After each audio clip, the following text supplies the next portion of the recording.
Hello, welcome to the Rooms with Ronald podcast, brought to you by the Multifamily Media Network. I'm your host, Ronald Harrington. In 2023, I set an intention to shop 100 apartment communities to see how leasing was evolving around the country.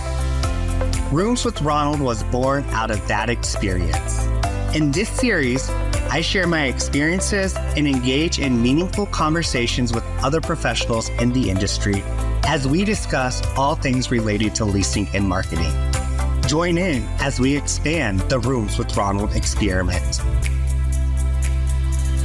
If you've ever leased an apartment, you know the experience can range anywhere from, wow, that was easy, to, did I just sign a lease or survive an obstacle course?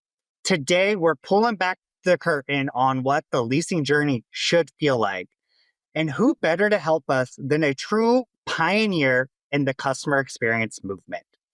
She's been a VP of customer experience, a podcast host, and a leasing veteran who's seen the industry from every angle. Her voice has helped shape how companies think about customers, and today she's bringing those insights right here to Rooms with Ronald.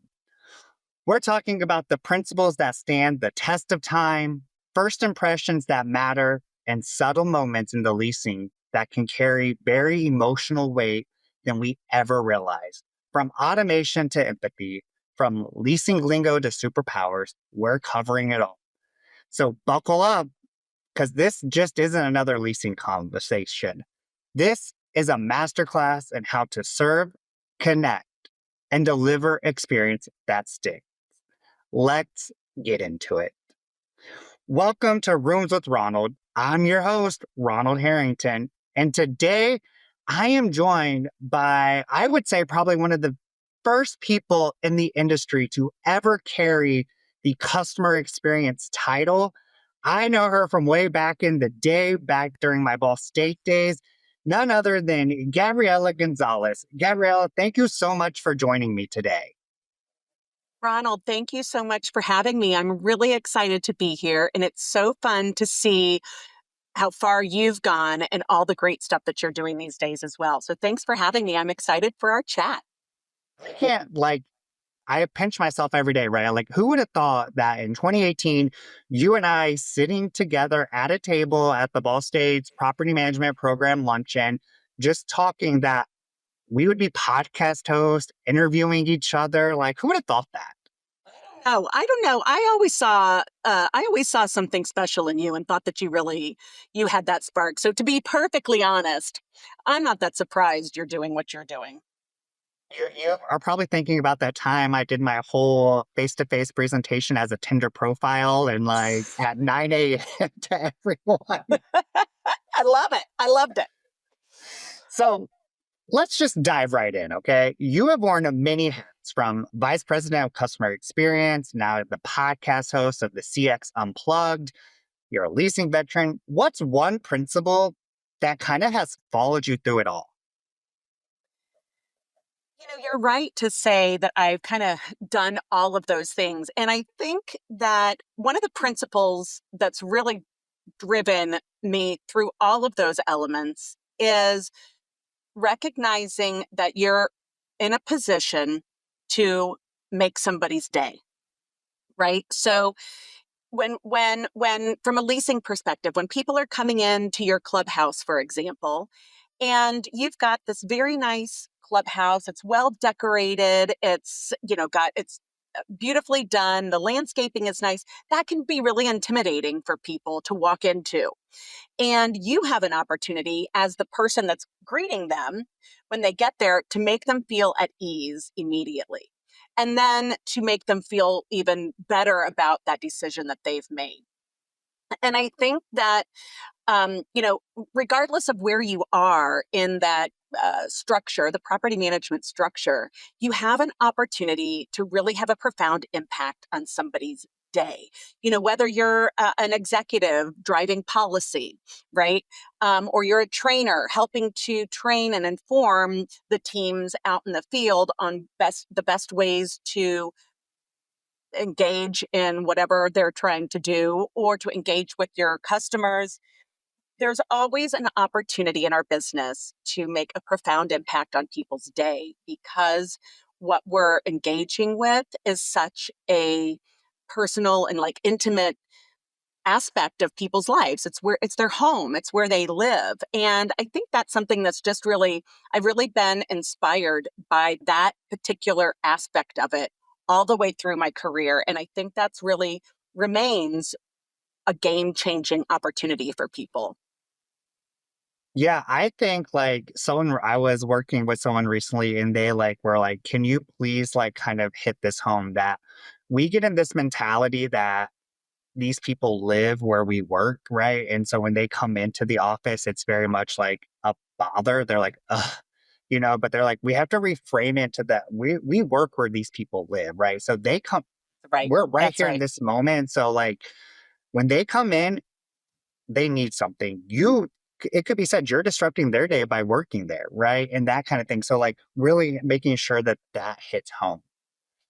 Ronald, I mean, I think that is probably one of the most important notions to contemplate in our business is exactly what you just said is we are working where people live. And so when they're coming to us, our whole reason for being there is to take care of whatever it is that they need and have them leave that interaction with us. And when I say us, I could be talking about a person face to face, whether that's our chat bot, whether that's, our AI that they're interacting with, our phone system, whatever it is, to leave them feeling better about and more grounded in where they live, for sure. For sure. And that's also so cool because it's like reciprocally rewarding, reciprocally. I'm not sure if that's a word, but it's so rewarding to know that all these little tactical things that you've done throughout the day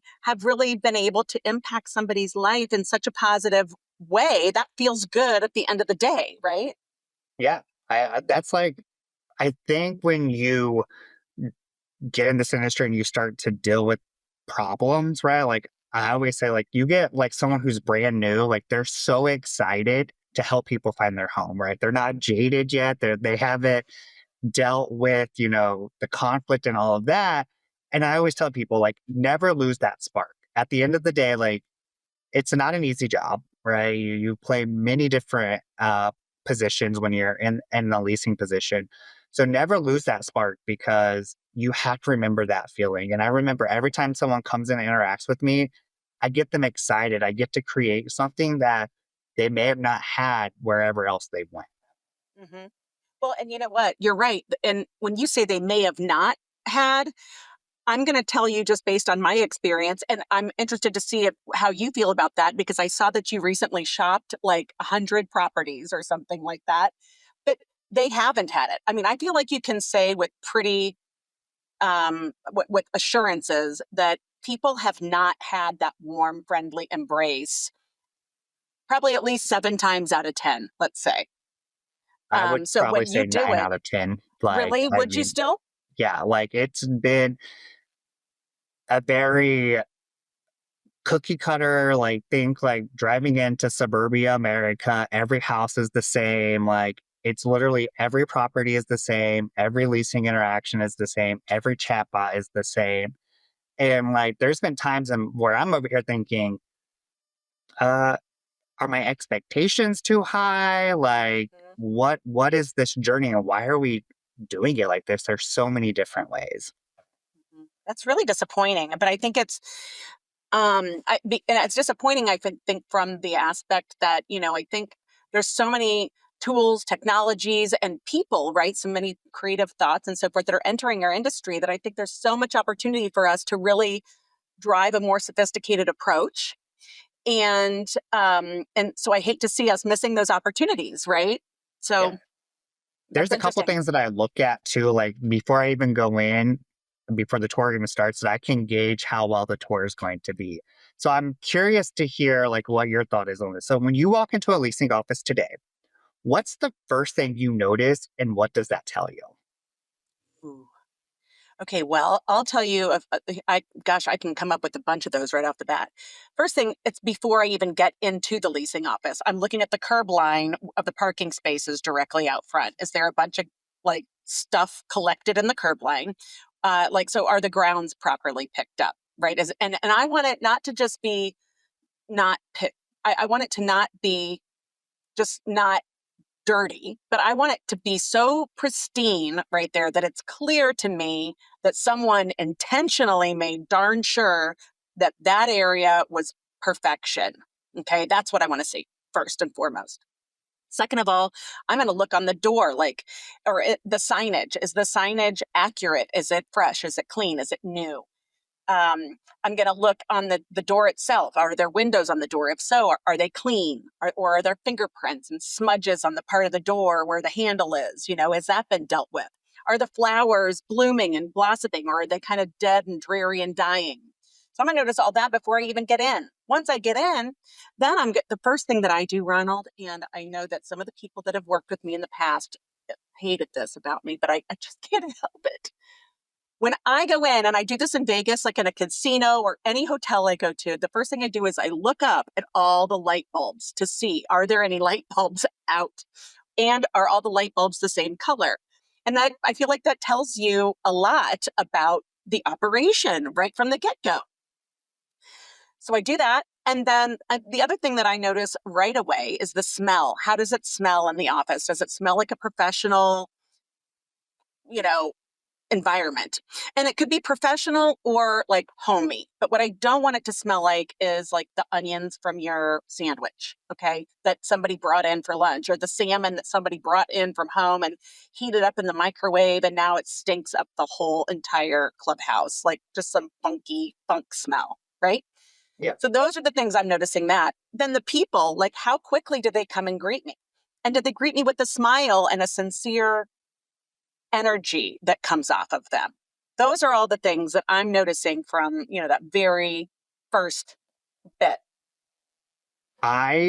Couple things I notice, right? When I'm looking at the website, the special, that usually I've learned over the last couple years, the higher the special, the worse the customer experience is going to be Mm. because we're buying occupancy. So that's the first thing I look at. Then I look at, when I book the tour, what's the response I'm getting? If it's just automation, if it's just there's nothing personal, there's no engagement, I'm pretty for sure that the experience is going to be bad when I go in. And then when I walk into the office, the very first thing that I notice straight off the bat is the desk that the leasing agent sits at. If it's messy, I can tell you that the tour is going to be chaotic right off the bat, right? If it's sterile, like just plain, it's going to be, the tour is going to be just like every other tour. There's no personality. If they have like a pop of personality, I can tell who that leasing agent is going to be because they've made that space their own. And now I start to expect, like, okay, they're going to have some personality. We're going to have some fun. So like, that's instantly to me, the first thing that I notice. I love it. I love it. Um, you know, there is one thing I have to disagree with you on, though, and from personal experience. I had a leasing agent that worked for me for years, and she worked with, I want to say with me, at a variety of different properties. She was a messy Marvin. I mean, her files, sometimes I'd find them like in the desk, like someone's paperwork from in this file that was really for the file that was underneath it. And she was not the best at organizing. Okay. But she was an amazing leasing person. I'll probably put her in my top 3 of all time. And I've been in this business for a long time. Let's just not say exactly how long, but it's been a while. And this girl was warm, engaging. She knew her product. She knew her company. She went out of her way to be friendly and understand and meet the needs of the prospects and the residents. But I am telling you, she was a messy, messy Marvin. But she was still really great as a leasing person. So I would subsidize her on that and give her a little like, okay, all right, fine. Because she closed everybody. She was, she was that sales maven, right? Like, we don't like to do paperwork, right? That's right. That's never our strong point. I mean, if you pulled open the drawers to my desk, they would be a mess. But where like the prospect could see or the resident would see, Yeah. there was there might be files, but at least they were like stacked in an order, so it didn't look like my desk currently looks at my office right now. Yeah. So if we're being honest, just between two friends here, where do we tend to miss the mark in leasing from a customer experience standpoint? That's a really good question. And I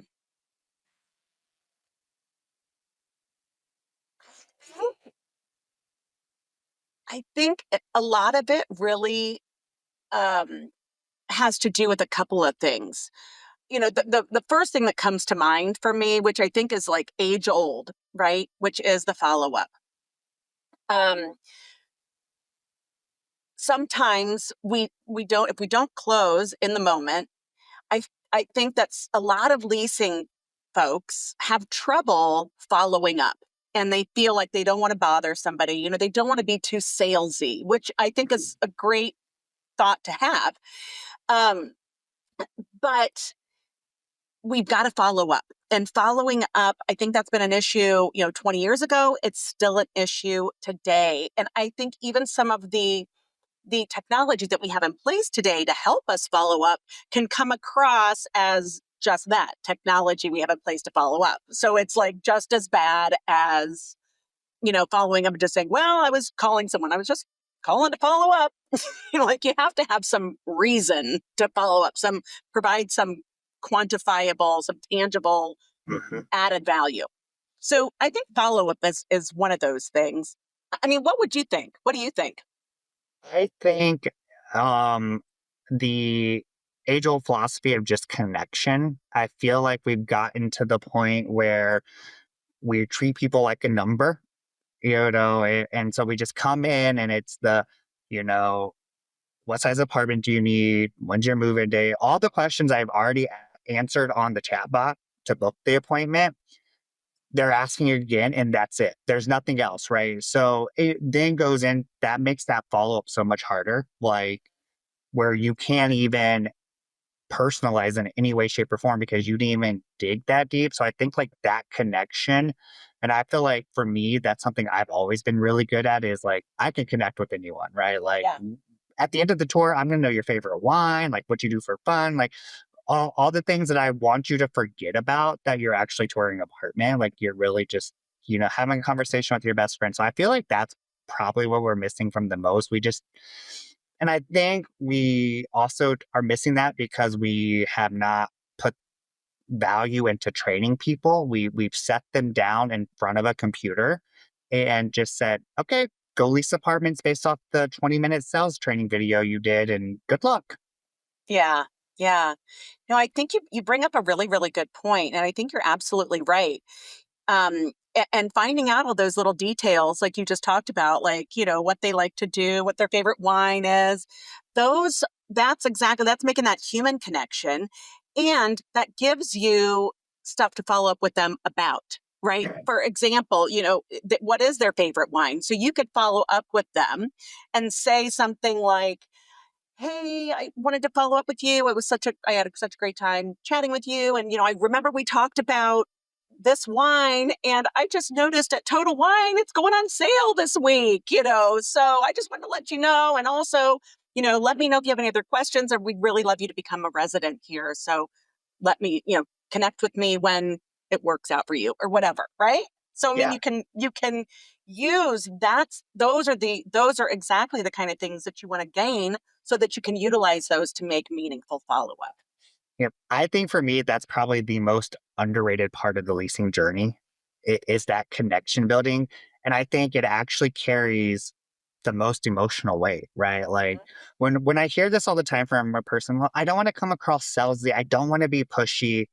And I'm like, then you're doing your job wrong, right? Like you can be a best friend with someone that doesn't come across that way. So when you do ask or you do follow up, now they're excited for that to kind of happen. I think that's why Starbucks works the way it works, right? Is because like you can go to the register and like, "Ugh, I don't know what I want, and they're like, oh, this is what we're having. And you'll see more and more at Starbucks now, like the baristas are making their picks, right? And they're Mhm. telling you, like, here's what it is because now they've built your trust. And now you trust them. So you're like, you know what? That does sound good. That is how I got addicted to the cherry cold foam. I don't know if you've had cherry cold foam yet, but I an haven't. ice blonde vanilla latte with cherry cold foam on top is like where it is at. And now I'm like addicted because that was a recommendation at the Starbucks that's like 2 blocks from my house from one of my favorite baristas. Okay, wait, I'm gonna have to write that down, and I don't have a pen right here, which I always do when I'm talking so that I can take great notes. But what it's an iced vanilla, a blonde iced vanilla with a cherry cold foam? Yep. And you can get the cherry cold foam in any of your ice drinks that you like. I had strawberry the other day. It tasted like strawberries and cream. Um, so my go-to currently. And I don't Okay, usually get an ice drink. So when I'm telling you like it's up there, that's a big deal for me. it's up there. Okay, I'm gonna have to try it. So speaking of Starbucks, here's the next thing. Do you Okay. believe that automation and great customer service our experience can coexist? Where's the balance? Yeah, I think they can exist for absolutely. Uh, as long as what's the word I'm trying to think of right now? I'm having a blank. As long as it's connected, it's full cycle. I can't think of the word I'm trying to think of, but so for example, when like when your bot gets all of that, the basic foundational information. When do you want to move? What size apartment? How much money do you want it to cost? Right? When we get that information, like you just pointed out, that we are utilizing that information and acknowledging to our prospect and or resident or customer that they've already taken the time to provide us with information, and we're not asking it again, like we're Hmm. not demonstrating that redundancy. And I think so often we haven't connected our technology, we haven't integrated it. That's maybe a better way of saying it. We haven't integrated it effectively with our other communication mediums, be that, phone, email, in person, or whatever the case may be. And so it's kind of clunky still in its execution. And I think that can put people off a little bit. Yeah.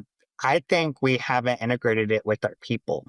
Like, I Right. think we have it in the CRM. And when I go tour, like, that's one of the things I look at. I'm like, time is money, right? And so, like, I feel when I have to answer these questions on the chatbot or on the website before I can even book the tour, I'm expecting you to have read the notes. And so that handoff is really clunky, which then creates this friction of like, why did I do it in the first place? And I think like for me, that's why I'm like, I'm just going to start walking in places. You're not reading it anyways. And half the time you're not even expecting me. So why am I taking the time to do the steps for you not to do your part? No question. Yeah, and it makes you as a consumer, as a customer, it makes you feel sort of like dismissed or invalidated or taken advantage of, which is just another, wall we're going to put up as a consumer to that someone's going to have to break down to get us to say a yes from a buying perspective, right? And that's totally counterproductive. For me, like when I look at like the automation and the customer experience, I mean, I think Starbucks hasn't mastered, right? I can go on, I can mobile order, I can, sometimes it's clunky because the time isn't necessarily consistent. Like it will say like 4 to 9 minutes ready, and then you go and it's 30 or 40 minutes. Like a lot of time that happens at the airport because of like you're balancing that inflow. Mm. But it's pretty like I've learned now that it will pop up on my phone and it will tell me they received my order. I know when they pull the ticket, it now says working on it. The delivery part of it is still a little clunky because someone has to go in and manage that. But when I get there, the experience is still great, right? Like they still welcome me when I come in. They still, my drink is ready.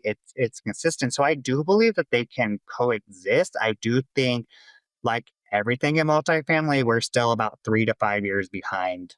Yeah. Yeah. When you were just talking about that, one of the things that I would, an idea I was just thinking of is, wouldn't it be cool if, like if your Google profile or whatever, how it has a picture on there, if it did on our Starbucks app too. So if our Starbucks app connected with our, like we had a profile picture so that also when you come in to pick up your stuff, the person putting it together recognizes and says, "Oh, hey, Ronald, I'm just finishing up that, the cold cherry foam on top of yours. I'm just finishing that up. It'll be out for a second." And how would you feel, for the person to recognize who you are, on top of it? We Maybe do they that a should lot, do that. actually. The Starbucks I go to is pretty consistent, like, where I'm because that's my go-to, right? Yeah. And so, like, I was there just this weekend, and they walked in, and they knew me by name. They're like, "Hey, Ronald, we're still working on your drinks. That chair, oh, you had to get strawberry today because we were out of cherry. So sorry for that." Like, they knew, like, my go-to, and they handed it off, which I was like, so cool. But to me, it goes back to like those little touches. Think about like Lyft and Uber. Your profile photo, like, you upload the photo so the driver knows. You see the photo of the driver, so you know you're getting into the right car. All of Mhm. those things add up to those little touches. So let me ask you this now, because you look at customer experience from all angles, from every industry. What's a brand outside of multifamily that is currently crushing the customer experience game, and what can we steal from them? That's a great question. Um, and I even hate that I'm pausing right here because I should have that right on the top of my head. But it kind of ebbs and flows a little bit for me. It's a tough one, right? I Oh, mean, it is because there's a couple that I have felt that way about and then have recently disappointed me. So I don't okay, want let's to talk about I that. don't want Let's to let's say let's it. go from that angle, right? What are because when we think about this too, right? A lot of times we might have really great interactions on the website with the chatbot, like it's built the trust, and then we get to the property and it's completely opposite, right? Yes. Yes. So, Yes. okay, so what's a a scenario? You don't have to tell me the brand. We won't put them on blast. But what's a scenario where you really like the product or the brand that was doing great things, and then they kind of defeated your trust a little bit? Yeah. Well, gosh, I have so many of those. One of them is, with a hotel chain. And, just like you said, I had been communicating with this hotel prior to our arrival a number of times, and I think some of it was automated, but it was a really excellently done bot. Um, and we had made some special requests, like some extra pillows and just little things like that. And then when like extra waters in the room because there would be, four of us and little things like that, which they asked about. I answered, like they offered it up, which I thought, well, that's really nice, that they did that. And they recognized in the profile and the booking that we had four people. They asked us, would you like extra pillows or extra waters, things like that. So I was Yep. like, yes. They also asked us our preference for a snack in there, which again I thought this is really great. I answered all those questions and then even got a follow up from them. We got this information. We're really looking forward to having you. Yada yada yada. But then when we got there, none of those things had been executed on. So I was really excited and really impressed by all of that they had done on the front end. But when we got there, the execution hadn't taken place. So then I followed up, said, "Oh, here's what I'm doing." And like the person at the front desk was, it was totally disconnected, had no idea. Oh, okay. Well, she was really, like, just unaware. Oh, I'm not sure. Let me check into that. And if not, I'll get it up to you as soon as possible. So it was sort of like, and then they still didn't come.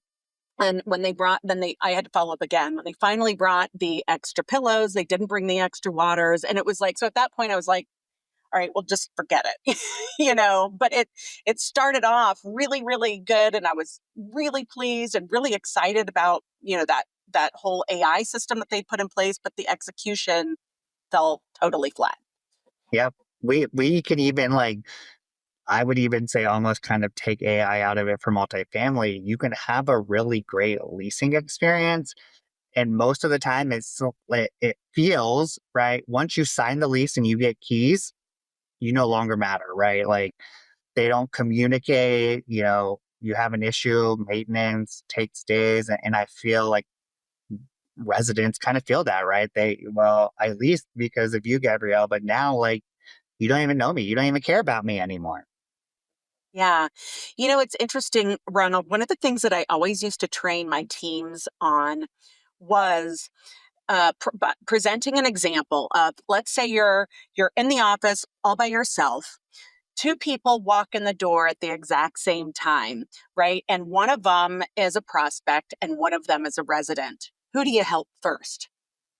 The resident, you tell the prospect, hey, let me take care of this resident real quick, because I need to spend a little bit more time with you as you get in. But it also sends the message that you take care of the residents. It's not just we're trying to get you in the door. And once you get in the door, too bad, so sad.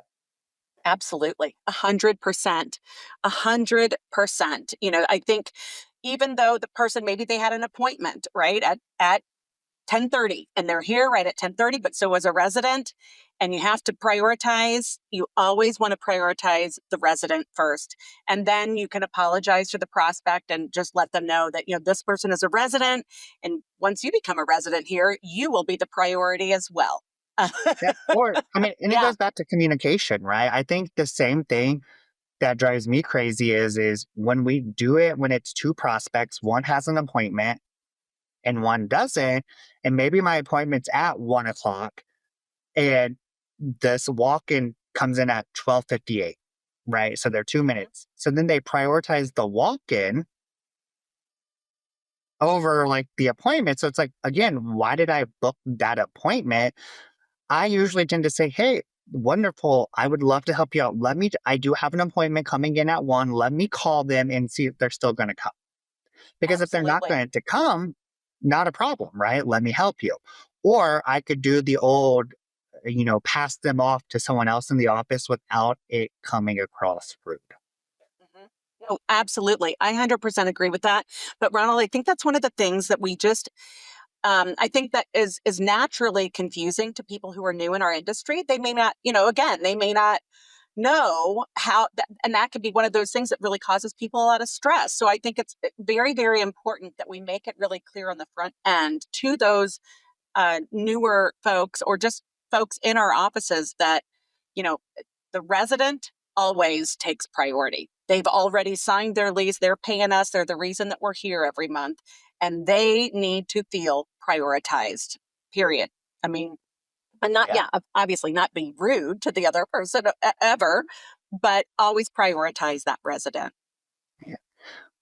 Well, our time is almost up, but I always like to end with a fun question. So I want to know, like, because you've been around for a while, you said, what is your leasing superpower? Ooh. Well, Ronald, I can lease. Okay, let me tell you this. I can lease, and I can lease because I do like to drive and create a legitimate, sincere connection with my prospects. I'm really curious about what all the things. What are they looking for? And I'm interested in what their favorite wine is, like you were talking about. And I'm interested in who they are as people so that I can create a picture for them.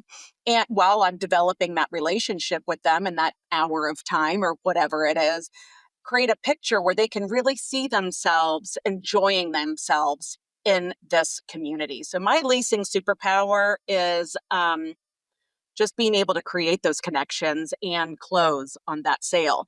And, again, when I even talk about it, it gets me kind of jazzed. Like that's what I used to love about then being a manager at one of these places because being able to see them feel good days, weeks, months later and know that they still feel good about the decision that they made that I encouraged them to make.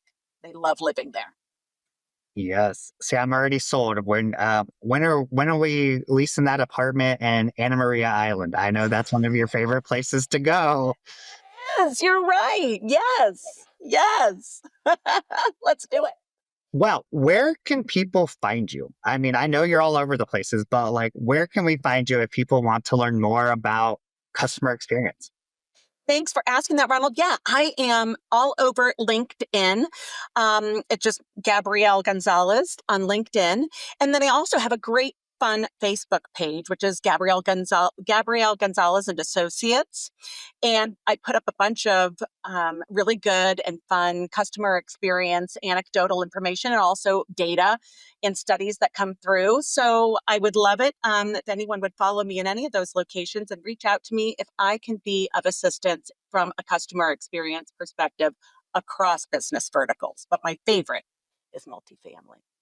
Yeah. Or, if you're into podcasts, which if you're listening to this, I know you are, you can check out CX Unplugged, brought to you by the Multifamily Media Network. She's a fellow podcast host on the network. I cannot recommend that enough to people. I think just your perspective on kind of that customer experience and the stories and everything that you share is an invaluable resource to people. Well, thank you very much for saying that. And I hope to also, I'm going to be having some great guests coming up too. So stay tuned for those. Perfect. Well, everyone, thanks so much for listening to Rooms with Ronald today, where we've talked everything customer experience, something that we have not really dove into on our podcast just yet. But until next time, guys, happy leasing. Bye. Thank you for tuning in today. I hope I left you with some fresh ideas or a new perspective. Leasing and marketing are evolving rapidly, and Rooms with Ronald is committed to offering a place to hear about those changes. We also celebrate and acknowledge the fundamentals of exceptional service that will never go out of style. So, if you enjoyed this episode, please like, comment, or subscribe. Visit multifamilymedianetwork.com to learn more about our other exceptional industry podcasts, call pieces, and sponsorship opportunities.